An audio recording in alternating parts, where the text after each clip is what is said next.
Oggi per Bruno Bellamonte è di tutto, è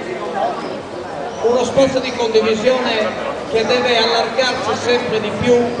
perché alla fine sarà un simbolo di interpretazione di quelle che sono tutti i soprusi e le ingiustizie che il nostro popolo sta ricevendo. Su Bruno si è concretizzata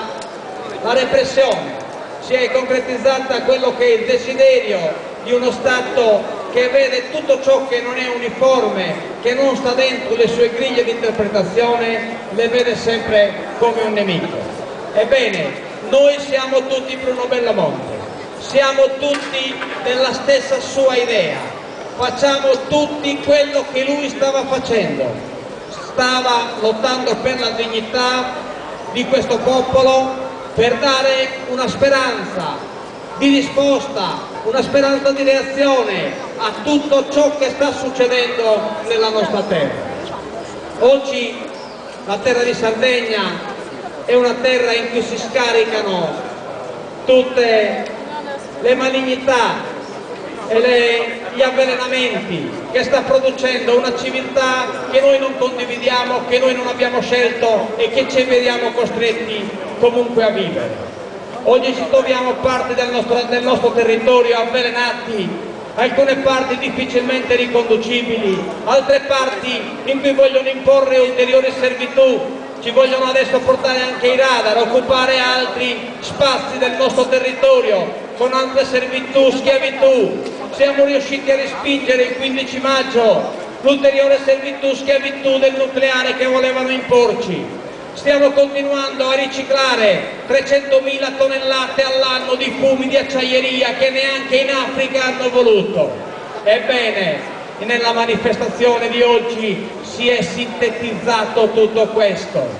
si è sintetizzata la ribellione a tutto quello che sta succedendo nel nostro territorio e al nostro popolo. E allora, su Bruno dobbiamo farne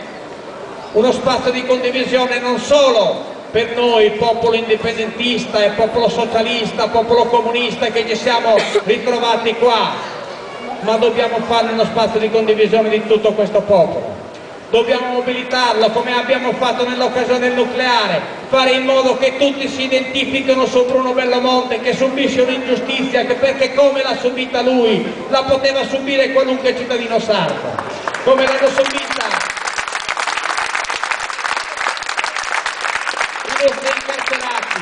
che li portano in giro per le carceri di mezza Italia, costringendo le famiglie a fare viaggi di 3 giorni per riuscire semplicemente a vedere in faccia il proprio sposo, il proprio padre. Come ci si può permettere di tenere 2 anni lontano dalla famiglia, dagli affetti, una persona senza contestargli niente di concreto? Questo succede soltanto quando vuol dire che questo Stato vuole dare degli esempi, colpirne uno per colpirne tanti. E allora noi non lasceremo che questo vada avanti,